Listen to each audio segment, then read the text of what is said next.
When I was last here a couple of years ago, I just returned from the front line of the war in Ukraine, where I was with the Ukrainian armed forces. And for most of the last 8 months, I've been in Israel and Gaza, following the war there as closely as I can. And I won't go into all the details now that I could give you of what's happening. But I would just put it in perspective in this way, first of all. What happened on the 7th of October was not just a massive attack on innocent people inside Israel.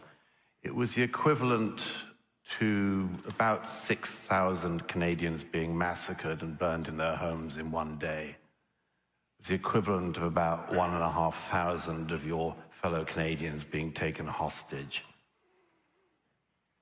You know, you would have thought after an attack like the one that Hamas instigated, that started this terrible war, you would have thought that there would be some sympathy for the world, from the world. You might have thought the world would pay attention to the attack and at least pay attention to the people behind it.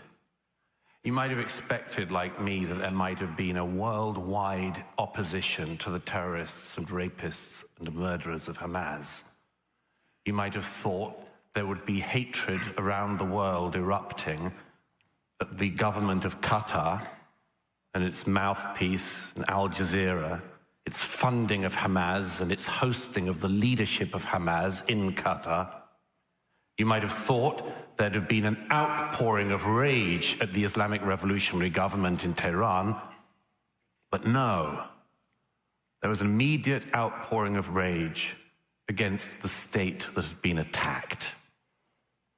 Bring back our girls, we had 10 years ago in the war in northern Nigeria, which I also covered. Bring back our girls. No international campaign saying bring back our Jewish children. Believe all women, we've been told for years. But turns out, not if the raped women are Jews.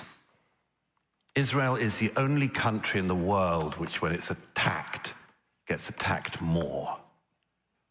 You know, the interesting thing about anti-Semitism is, as my late friend Jonathan Sachs said, it's a shape-shifting virus. It moves across the centuries. When you could hate people for their religion, the Jews were hated for their religion. Then you couldn't hate people for that anymore, so people hated the Jews for their race. And then after the 20th century, people realized that wasn't such a great idea either. Now, the Jews are hated not for their religion or their race, but for having a state. People around the world hate them so much for it that Israelis are attacked when they have hostages taken, and this is to remember the 100 hostages still in captivity in Gaza, who, if they were given back by Hamas today, the war would be over. And they're also attacked when they rescue their hostages. You know, the interesting thing about anti-Semitism is the Jews can never win, because historically they've been hated for being rich and for being poor. They've been hated for integrating and for not integrating. They were hated for being stateless. Remember, rootless cosmopolitans, the far right used to say. And now they're hated for having a state. Today, the only really acceptable form of anti-Semitism, aside from the sewers of the far right, the only real tolerated form of anti-Semitism is anti-Zionism. And Zionism, as we just heard, is simply the right of the Jews to self-determination in their historic homeland. That's all. Anti-Semitism, as we've also just heard, is double standards against Jewish people, or cruel and unfair treatment of people because they're Jews. This isn't very far away from home here. If this isn't anti-Semitism, can the audience here tell me why the following things have happened since October the 7th? Why in a Montreal suburb a synagogue should be firebombed, as happened in November? Why there should have been gunshots against the yeshiva? Why in Toronto a bookstore owned by a Jew should be attacked? Why a Molotov cocktail was thrown through a Jewish community center in Montreal? Why a Toronto Jewish deli in North York was firebombed? Why in Toronto the Orthodox synagogue was vandalized? Why in Toronto 2 men opened fire the other week on a Jewish girls' school?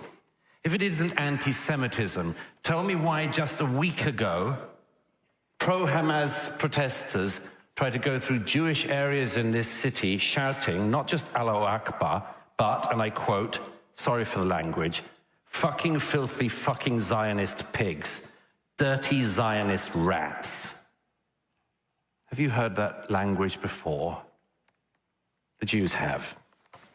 Now look, if you are interested in this motion, just bear this in mind. It's not about Netanyahu, it's not about this war, it's about double standards, and one question hovers over it above all, the question of who would protect the Jews. Who would you trust to protect them?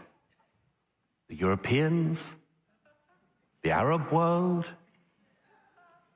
No. History shows only one people will protect the Jewish people. The Jewish people. That's what Zionism is. Thank you.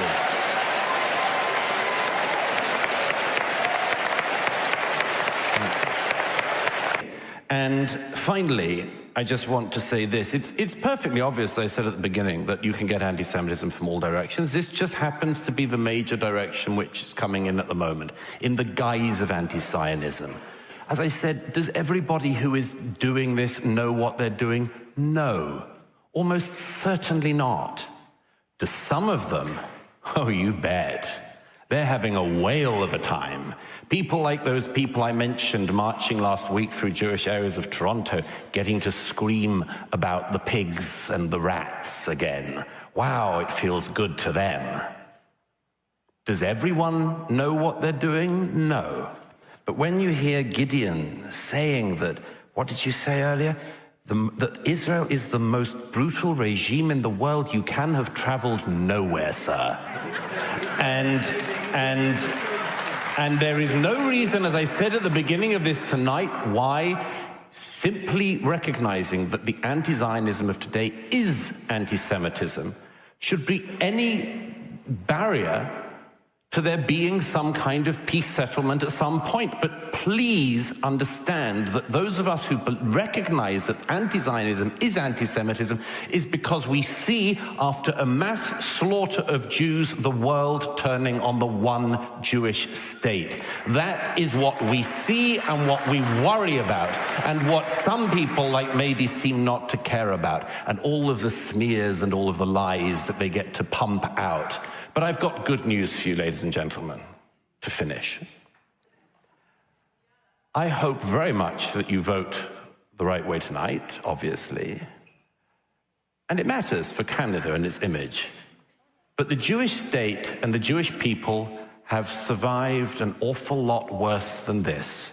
They have seen off every single one of their enemies, from Pharaoh to the Abyssinians, to the Babylonians, the Greeks, the Romans. They will see off Hamas, they will see off Mahdi, and they will outlive everybody in this room.